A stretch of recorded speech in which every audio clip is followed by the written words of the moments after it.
Meditación al Evangelio con los psicólogos y misioneros Rafael Aníbal Cortés y Mónica Dairén Ospina.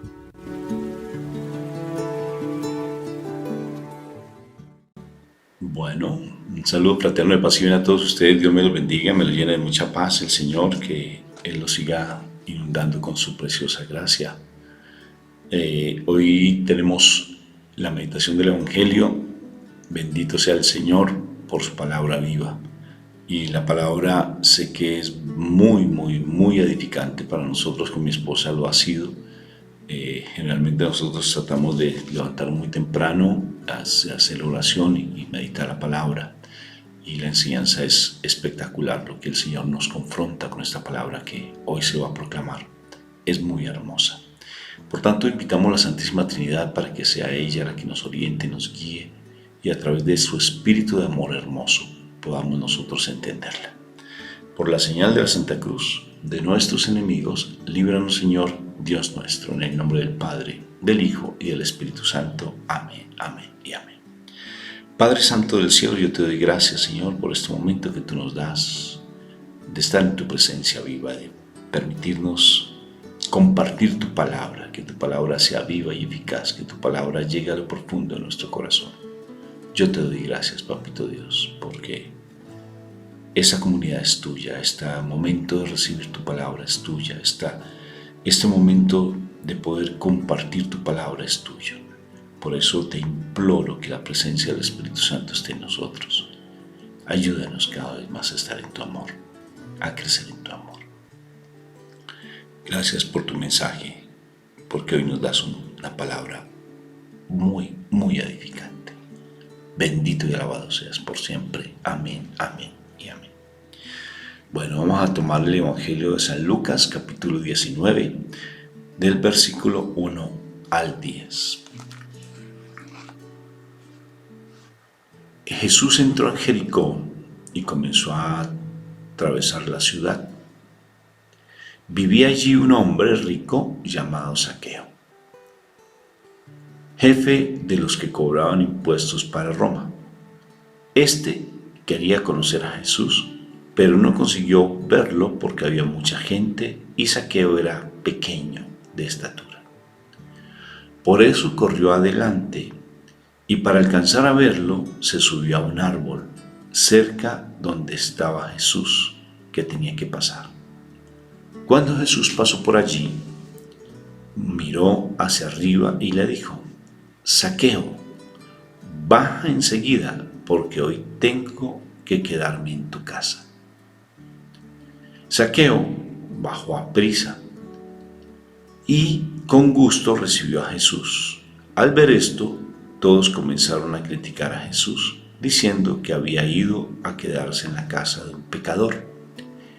Zaqueo se levantó entonces y le dijo al Señor: Mira, Señor, voy a dar a los pobres la mitad de esto, lo que tengo, y si he robado algo a alguien, le devolveré 4 veces más. Jesús le dijo: Hoy ha llegado la salvación a esta casa, porque este hombre también es descendiente de Abraham, pues el Hijo de Hombre ha venido a buscar y a salvar lo que se había perdido.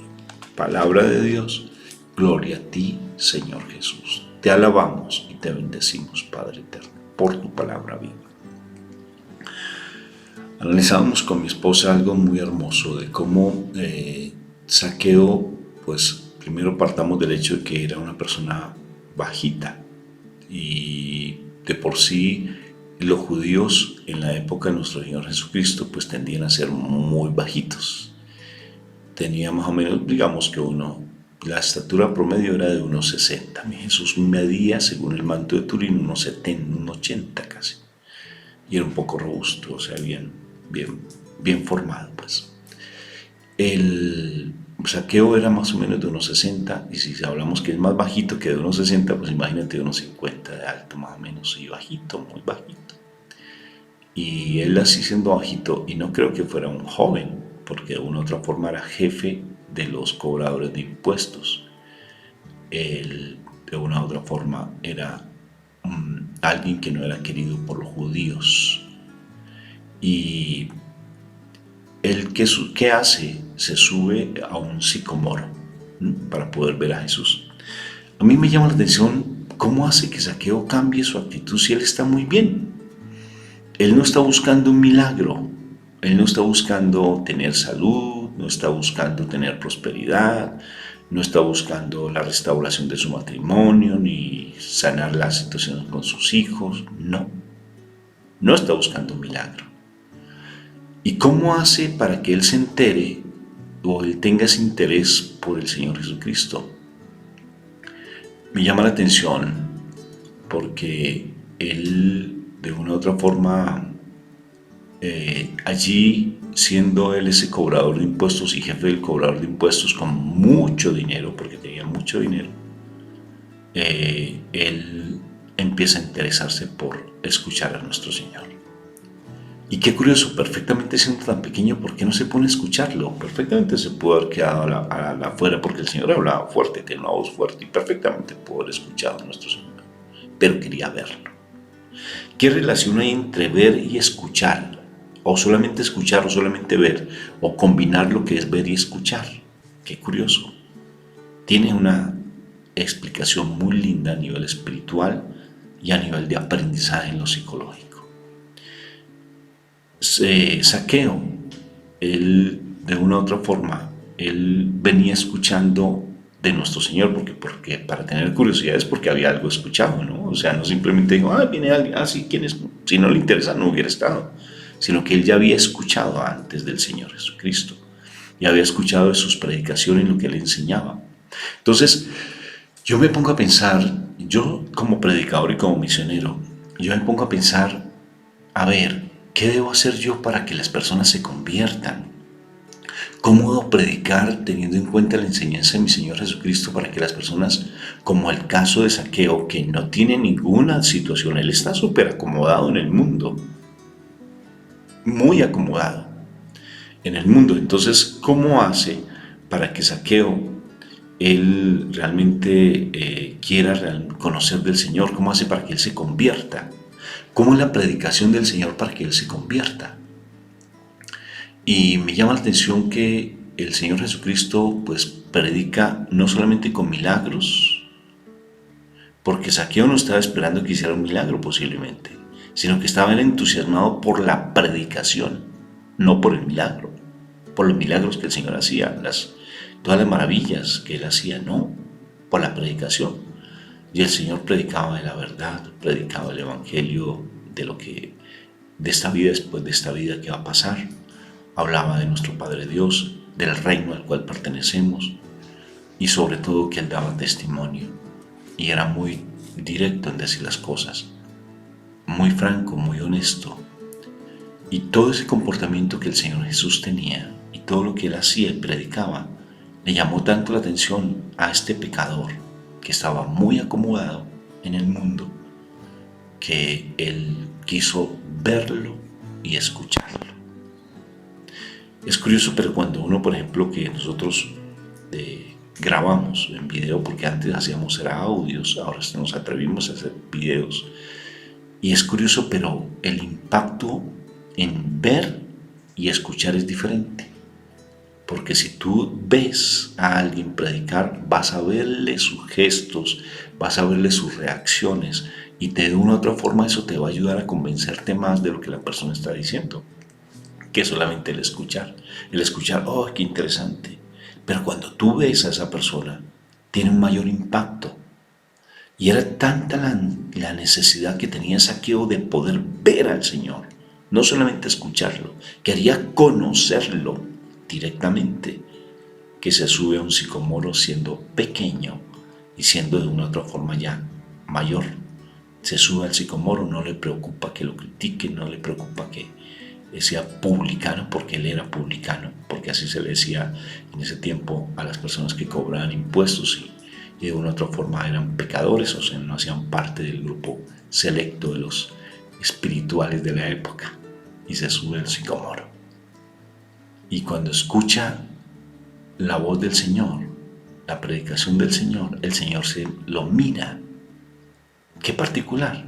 lo mira, lo ve allí en el árbol. Si él se hubiera quedado, mira lo importante de las decisiones que uno debe tomar. Él no estaba haciendo para que Jesús lo viera, sino que él lo hizo por escuchar, por esa curiosidad que tenía en su corazón, por el deseo de dejarse llevar por lo que el Señor decía. Y el Señor vio su actitud.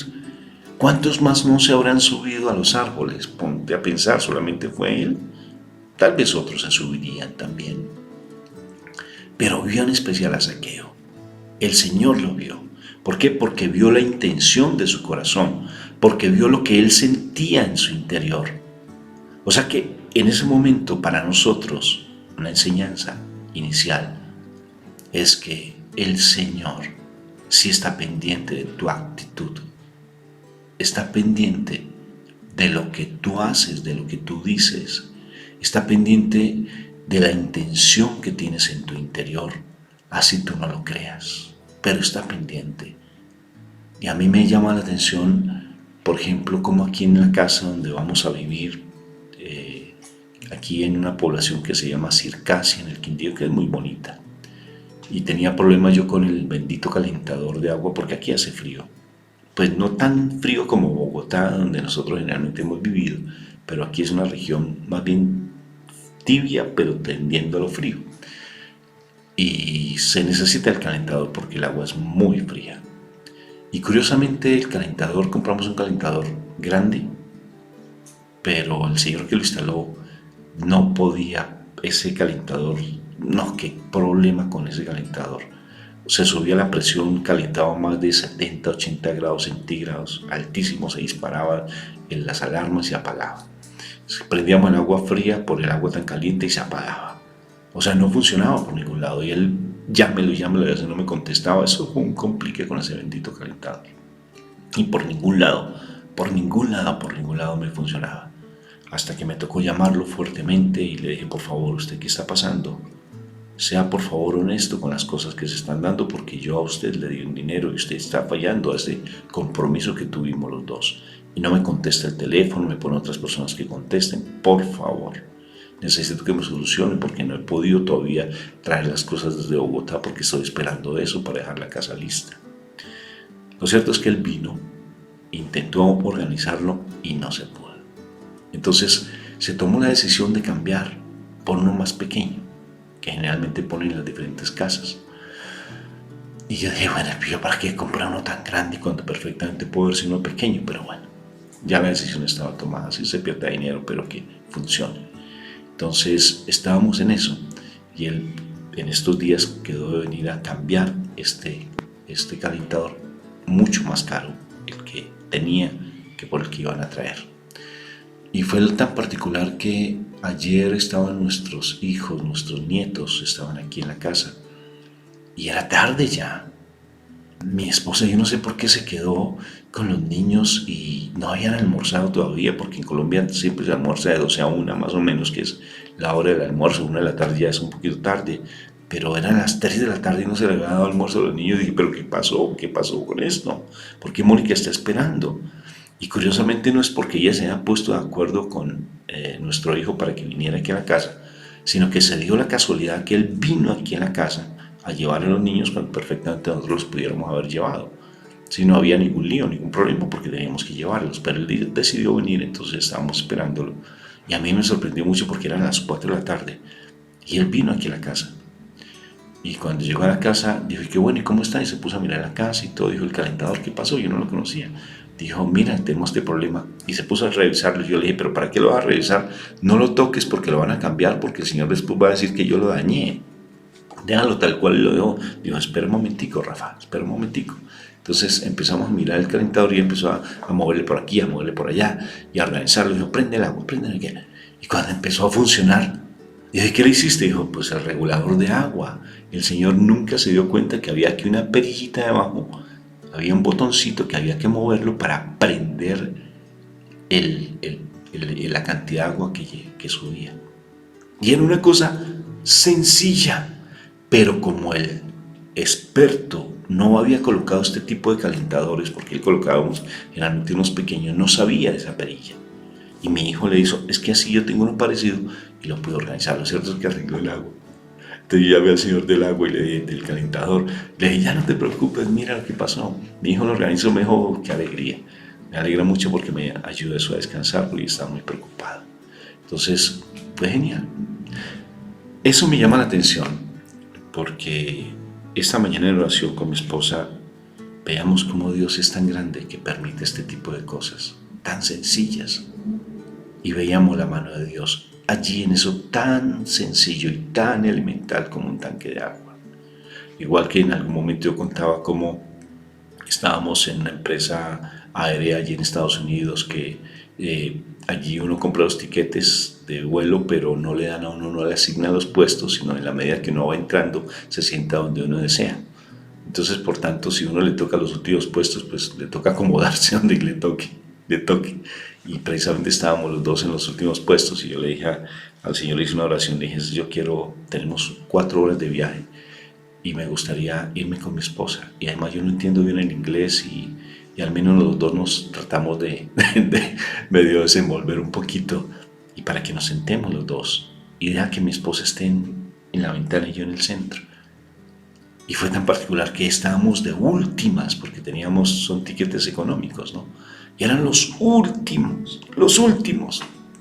Y vimos pasar toda la y nos tocó otros puestos por ahí donde no. Y hasta meter las maletas es un complique porque ya todos llenaron las maletas. Entonces dijimos, bueno, confiemos a ver qué va a pasar. Y tan curioso que entramos y ahí estaban los 2 puesticos. La azafata nos dijo, allá, ustedes los sienten allá. Y fue los últimos puesticos, Mónica en la ventana y yo en el centro, como lo había pedido. Solamente que lo hubiese pedido en otro lugar más cerquita, pues posiblemente. Pero estas dos historias que les comparto muestran cómo el Señor es fiel a pesar de nuestra infidelidad. Él es fiel. Y me acuerdo del pasaje del profeta Oseas. El profeta Oseas se casó con una mujer prostituta porque Dios le dijo, cásate con ella. Y él le dijo, pero es que ella ejerce la prostitución y voy a ser infiel. Ella va a ser infiel y yo voy a sufrir mucho. ¿Y qué pensará la gente de mí? Y Dios le dijo, cásate con ella. Él obedeció y se casó con ella. Y efectivamente ella siguió siendo infiel a su esposo, seguía ejerciendo la prostitución. Y él decía, pero ¿para qué me hiciste casar con esta mujer? Mira que no cambió. Y si tú lees Oseas capítulo 2, que te lo recomiendo si estás pasando una situación de infidelidad o de tu esposo o tu esposa y sufres mucho por tu relación de pareja, léete Oseas, en especial el capítulo 2. Y dice una palabra, nuestro Padre dice, yo lo permito para que el pueblo mío se dé cuenta que yo soy fiel a pesar de la infidelidad de ellos. Y estos pasajes, estas historias que les comparto a ustedes, que aparentemente son tan insignificantes, ¿no? Pero yo veo la mano de Dios y a veces yo sufro en ocasiones por los comportamientos que a veces tienen mis hijos, en ocasiones que a veces me sorprenden de mi hija de igual manera. Y yo digo, Dios mío, tú tienes el control de mi vida. Tú tienes el control de la vida de nuestros hijos, de la vida de mi familia, porque en estos pequeños detalles tú me estás mostrando que tú no eres infiel, sino que tú eres fiel a todo. Y en estos pequeños detalles como un calentador, como unos puestos en un avión, tú demuestras que siempre estás con nosotros y tú estás conmigo siempre. Y en las cosas pequeñas estás diciendo, yo también soy fiel en las cosas grandes, porque a pesar de tu infidelidad, Rafa, yo te soy fiel. Y viendo la historia de Zaqueo, yo me confronto mucho. Si yo fuera un juez, anoche soñé precisamente, curiosamente, con muchos compañeros míos de trabajo, porque antes trabajaba en cárceles de menores con menores infractores. Y yo me pongo a pensar, si yo fuera juez de Rafael y yo tuviera que determinar si él se salva o se condena, ¿qué pasaría? Nosotros estudiamos sistema de gestión de calidad en la empresa donde trabajamos en la cárcel de menores, y los que saben de sistema de gestión de calidad saben que hay un manual o que hay un índice o que hay unos parámetros específicos para determinar si una empresa cumple con los parámetros de la calidad. Y entonces tienen todos unos ítems, todos unos puntos. Y si yo tuviera como juez de Rafael que pasar los ítems y tener todos los puntos para mirar si Rafael se salva o se condena en el sistema de gestión de calidad de la salvación, y me pongo a pensar y digo, yo me condeno. Porque a pesar de ser predicador, de ser misionero, eso no quiere decir que yo me salve. Porque mucho de lo que me pide el Señor Jesucristo yo no lo hago. Me pongo a mirar la vida de los santos y digo, bendito, tanto que hacían ellos, ¿y yo qué hago? Nomás en la vida de Carlitos Acuti y el que hacía, yo digo, Dios mío, yo eso lo hago.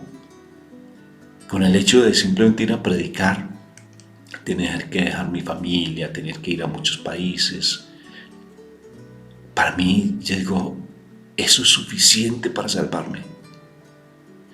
Cuando Zaqueo se salvó, y se salvó no porque mi Señor lo haya dicho, hoy voy a ir a quedarme en tu casa, no a cenar, sino solamente a quedarse también. Y Zaqueo perfectamente, bueno, perfecto Señor, qué alegría, voy a alojarte en mi casa. ¿Él se salvó con eso? No, sino con la actitud que él asumió. Y él no lo hizo pensando en que los otros lo reconocieran. Él no lo hizo con esa actitud. Lo hizo porque sentía tanto anhelo en su corazón de responder a lo que el Señor pedía.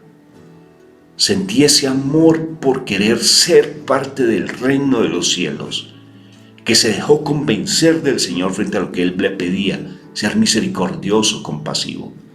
Y dijo, hoy se convenció lo que el Señor decía, hoy Señor, yo acepto, hoy acepto que voy a darle lo que le he quitado a la gente, hasta 4 veces más de lo que le he quitado si le he quitado a alguien algo. Y la mitad de lo que yo tengo se lo voy a dar a los pobres. Yo le doy a los pobres. Yo soy capaz de quitarme algo de mí para darle al otro.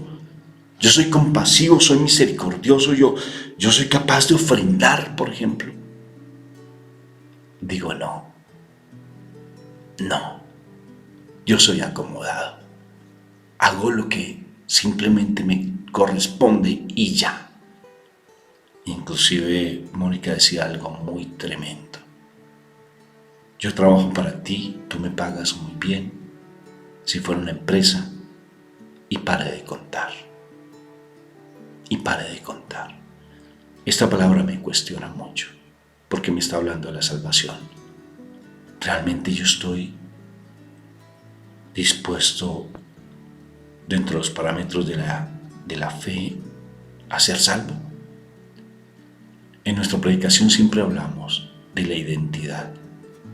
Siempre, pero aquí hay algo más importante que la salvación. Soy terco con las cosas que yo hago. Soy dócil frente a las cosas que me enseñan. Amo realmente las cosas del reino. O entro en discusiones y peleas. El tema aquí y fundamental es la salvación. La salvación. La identidad me ayuda. Pero la identidad no solamente me salva, sino es mi actitud en la identidad. Yo puedo saber que soy el hijo más amado de Dios. ¿Pero para qué me sirve?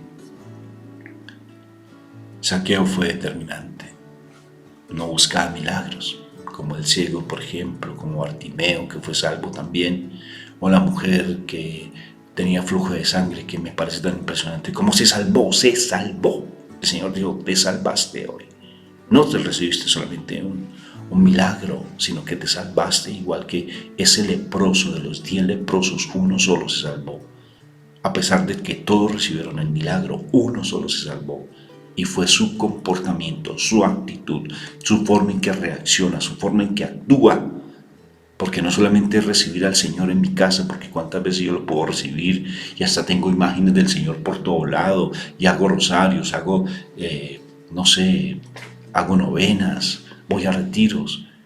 El hecho de que yo traiga al Señor a mi casa no quiere decir que yo sea salvo, porque me convierto perfectamente, como hablábamos en estos días, del legalismo, una persona legalista. ¿Qué saco con el legalismo? El legalismo no me salva.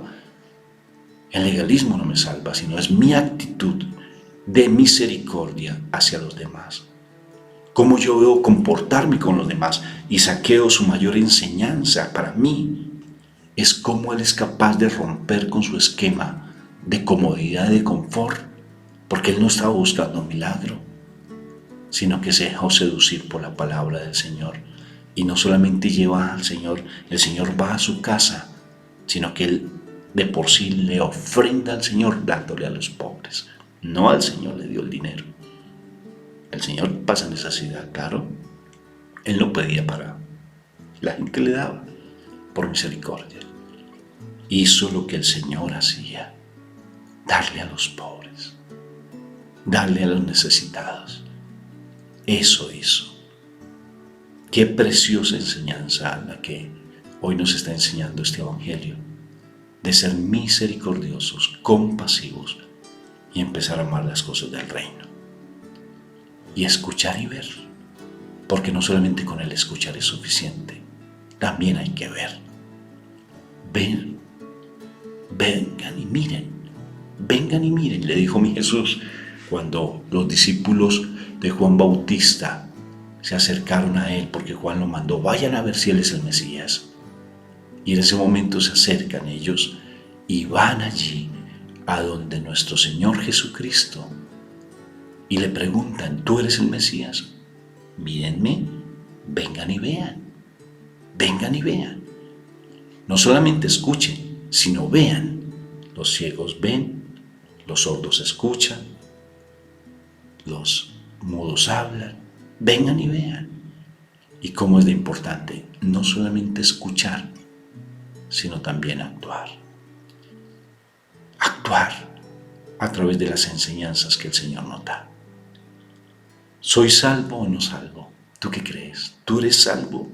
Si te tocara hoy rendirle cuentas al juez, máximo juez, nuestro Señor Jesucristo, ¿tú serías salvo con lo que estás haciendo? ¿Tú serías salvo con el comportamiento que tienes, a pesar de que tal vez tengas un ministerio? A pesar de que tengas tal vez, seas predicador o tengas cosas que haces ante el reino, o que tú vayas a Eucaristía, o que asistas a un grupo, o tengas una comunidad. ¿Tú eres salvo? Yo creo que no, en mi caso. Yo creo que no. A veces me preocupaba en la universidad por pasar un examen, ¿no? Y si pasaba de 1 a 10 y sacaba 5, perdía, porque no. Tenía que pasar 5.1 para poder pasar. ¿Yo cuánto sacaré en la calificación de la salvación? ¿Cuánto sacaré? ¿Yo me subiré al sicomoro? ¿Yo soy capaz de dar lo que tengo o solamente doy de lo que me sobra? ¿Yo soy capaz de ofrendar sin miedo al necesitado? ¿Visito a los pobres? Voy a las cárceles, predico en las cárceles, doy al necesitado, visto al que no tiene ropa. Yo soy misericordioso, porque por la misericordia me van a juzgar. Dios se apiade de nuestra alma, Dios se apiade de tu alma, porque yo no paso. Y a pesar de que soy predicador y soy misionero, pero sé que me toca dar más, una milla más. Porque aquí yo no puedo estar pensando si mi esposa hace o no hace, si me acompaña o no me acompaña. Tengo que pensar en mi salvación. Tengo que pensar, no es una forma egoísta. Mi salvación determina santidad. Mi salvación determina amar. Mi salvación determina estar pendiente de los otros. Mi salvación determina colgar los guantes. Eso determina mi salvación. Mi salvación no solamente la carrera loca por salir corriendo a que yo me voy a salvar más que los demás, sino mi salvación implica empezarle a dar como Zaqueo lo hizo, dándole a los pobres, atendiendo a los demás. Mi salvación implica amar a mi cónyuge, así no me ame. No tanto que me golpee, porque tampoco es ese punto, pero aprender a amar con el amor de Dios, no con lo que el mundo ofrece, sino con el amor de Dios. una palabra viva en la día de hoy y para mí me confrontó mucho y creo que no paso el camino de la salvación. Bendito sea mi Dios. Dios me lo bendiga. Dios me lo bendiga.